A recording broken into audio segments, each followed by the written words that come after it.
우리가 그 구정물이라는 말이 있습니다. 구정물보다 좀 더 리얼한 말이 수돗물입니다. 자, 옛날에 보면 하수구가 내려가가지고 온갖 집에서 버리는 음식 찌꺼기부터 냄새가 나는 그런 그 물을 수돗물이라고 하죠. 그래서 이 북한에 가면 아직도 수돗물이 많더만요. 한국에는 이제 수돗물 보기가 어려워졌죠. 그래서 이 구정물보다 더한 수돗물로 정치가 되어가고 있는데, 이번에 보면 여야가 선거에 거의 막장을 가고 있어요. 그래서 여야가 선거 시스템을 통해서 좀 더 나은 정치를 지향하는 게 아니라 공천을 하는 꼴이나 비례대표를 갖다가 발표하는 꼴을 보면 그야말로 이것이 지금 선거 시스템이라는 것이 얼마나 악용되고 있는가. 저는 선관위가 참으로 웃긴다고 봅니다. 선관위가 기왕에 관리하겠다 하면 각 당의 공천이 정당하게 되고 있는가도 관리해야지. 그러지 않습니까? 돈을 그렇게 많이 주는데요. 지금 오늘 아침에 언론에 보면요, 여야가 위성정당을 만들어가지고 거기에 의원을 꾸주기를 했죠. 더불어민주당이 그저께 비례대표 현역 의원 6명을 제명해가지고 야권의 비례대표 위성정당인 더불어민주연합에 보내기 위해서 셀프 제명을 했어요. 자, 민주당은 지역구 의원들도 추가로 보내 10명을 채울 거라는 거예요. 국민의힘도 민주당보다 먼저 의원 8명을 위성정당 국민의 미래로 보냈죠. 이게 선거 때마다 뭐하는 짓거리입니까? 그래서 비례대표 투표용지 앞기호를 차지하려고 의석수에 따른 국고 보조금을 챙기려는 노골적인 꼼수를 보이고 있는 거예요. 자, 민주당에 있던 사람이 더불어민주연합이라는 비례대표 정당으로 옮겨서 별도로 돈을 받아요. 자, 국민의힘에 있던 사람들이 국민의 미래라는 듣도 보도 못한 이 정당에 가서 또 적을 바꿔요. 그래서 두 정당은 각각 25억씩의 선거 보조금을 받는다는 거예요.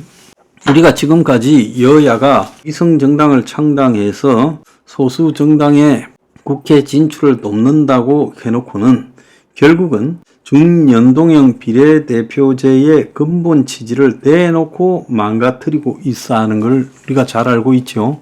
원래 중연동형 비례대표제를 만드는 것은 정의당이나 자유통일당 같은 당, 그리고 계속 존재했다면 혁명21 같은 당들이 국회에 진입하기 쉽게 이걸 한다 해놓고는 결국은 자기들이 오히려 이 제도를 악용해서 별도의 위성 비례정당을 만들어서 거기에 작은 정당까지도 끌어들여 가지고 자기들이 이제 크게 먹는, 그것도 국민의힘 같은 경우는 자기들만 먹는 그런 짓거리를 대놓고 하는 형태로 변질되고 있어요.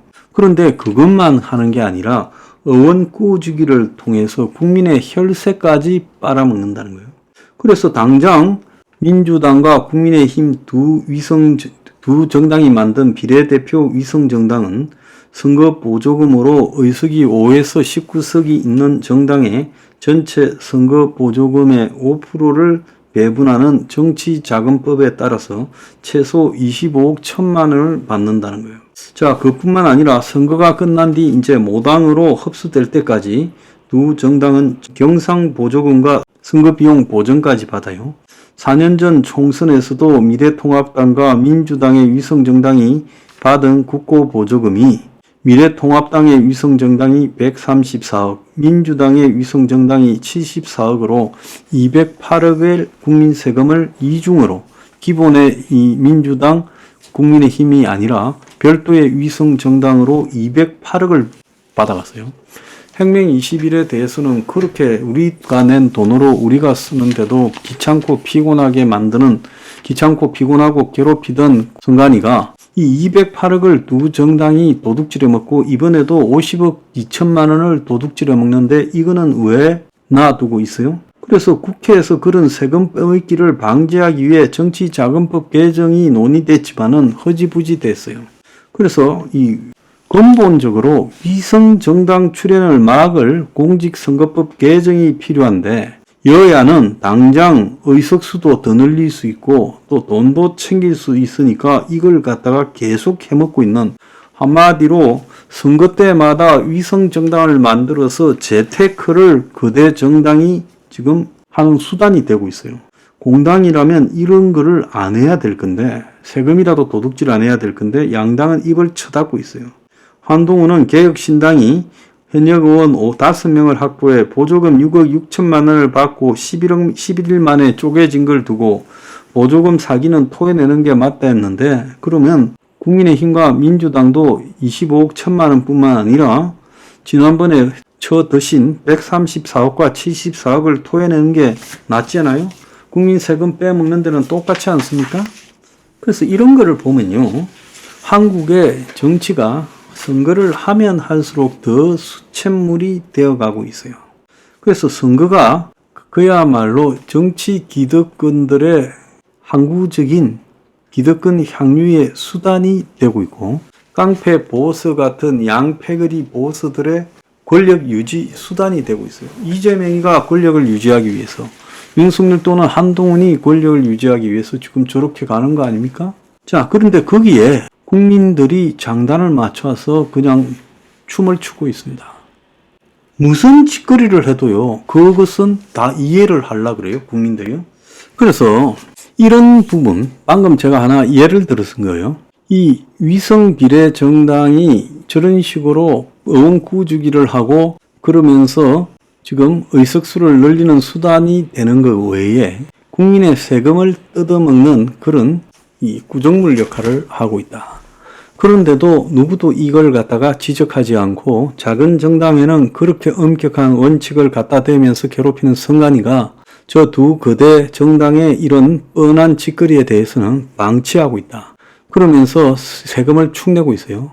지난번에 이 민주당이나 국민의힘이 대선 때 쓴 돈을 갖다가 전부 계산서를 제대로 검증하면요, 거기에 무슨 일이 나올지 누가 압니까?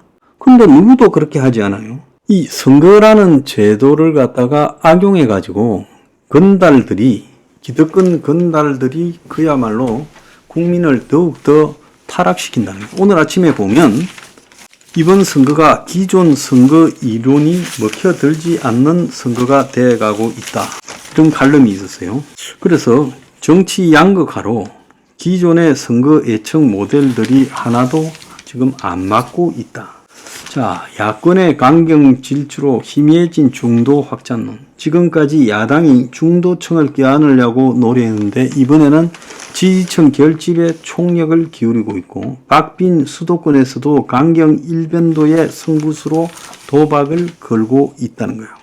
자, 입법권 남용과 과잉 특권으로 빈축받는 국회가 정당 후보 공천을 합리적으로 구축할 리가 없겠지요.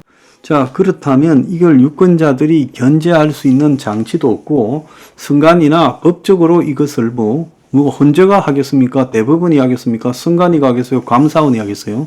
이 정당들을 통제할 방법도 없다라는 거예요. 저것들 마음대로 한다는 거예요. 자, 그래서 이미 민주주의가 상당히 왜곡되어 버렸다. 그래서 이건 대한민국의 민주주의는 지금 내가 볼 때는 민주주의가 아니다.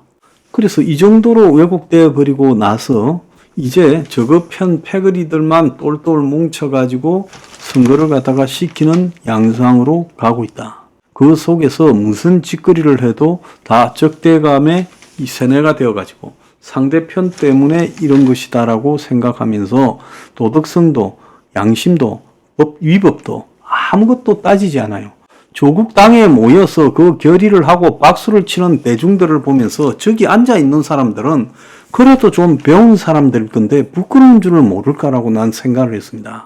자, 광주에 갔을 때 조국한테 박수 치는 그 사람들은 부끄러운 줄을 모를까 생각했어요. 그런데 그렇지 않을 거라는 생각이 들었어요. 이 나라는 이미요, 도덕이고 원칙이고 다 사라져버린 나라입니다. 국민성이 타락할 만큼 타락했어요. 민주주의는 외형만 쓰고 있어요.